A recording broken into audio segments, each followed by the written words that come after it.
Two people can wake up in the same room, under the same sky, with the same problems waiting for them, and one will call it a curse, while the other one calls it a gift. Gratitude is often the only difference between bitterness and meaning. At the deepest level, gratitude reframes reality.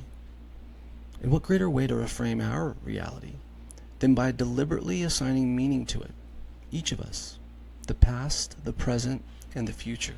Isn't that at its core what it means to romanticize your life? And if true, then romanticizing your life is gratitude at its finest, gratitude in motion.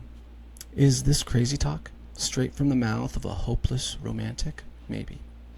But hear me out. We live in a society that has drifted far from the beauty of romance. There was a time not so long ago when romance looked like handwritten letters that crossed oceans, when love meant waiting months for a reply and still choosing to believe, when men stood on doorsteps with nervous breath and women kept flowers pressed inside books as sacred evidence. Now we swipe in seconds, ghost in silence, call detachment standards, and call convenience connection. And that shift didn't just change the way we date, it changed how we value. We traded depth for efficiency, reverence for control, and meaning for manageability. We didn't lose romance because it was unrealistic. We simply abandoned it because it was too expensive. So now we treat people as replaceable. We treat love like an algorithm. We call detachment wisdom, call emotional distance maturity. We scroll past souls like they're options on a menu, all in the name of protecting ourselves from disappointment. We're trained to expect loss before we ever allow ourselves to hope, to keep our desires realistic, to rehearse endings before we ever let ourselves believe in beginnings. We become trapped in a narrow gaze that shrinks our vision. Fear is contagious. It turns hope into skepticism, because fear does this. It sees someone who could change your life and says, don't get your hopes up. It holds a dream in its hands and says, chances are it will never work. It wakes up breathing, mobile and alive, and says, just another day. Fear looks at possibility and says, protect yourself. Gratitude looks at the same moment and says, this matters. And the moment fear takes the lead, meaning begins to disappear. Romanticizing your life isn't pretending everything is perfect. It's assigning meaning anyway.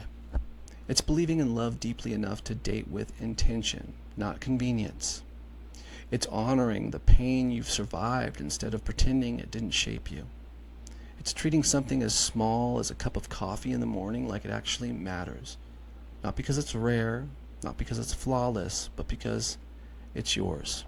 Fear clings to protection, but gratitude moves differently.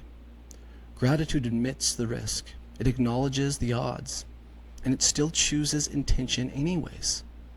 Because even living with that kind of hope, without a guarantee, is a level of gratefulness the fearful mind will never experience. Celebration is easy.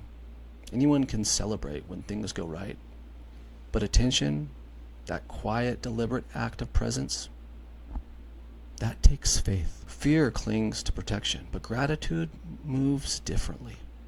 Gratitude admits the risk. It acknowledges the odds. And it still chooses intention anyway. Because even living with that kind of hope, without a guarantee, is a level of gratefulness the fearful mind will never experience. So I say, romanticize your life. Actively assign meaning to it. Look at your memories. Look at your relationships. Look at the patterns you keep repeating. Look at the future you're afraid to name. Begin wherever society told you meaning doesn't belong. Date as if you're searching for the love you were destined for, settling for a soulmate and nothing less. Live as if the world around you depends on your very breath to survive. Drink your coffee as if it were poured from the fountain of youth, just for you. Speak with intention, love with courage, hope without permission, because the life you refuse to romanticize is the very life you're at risk of never fully living. Be grateful. Romanticize your life.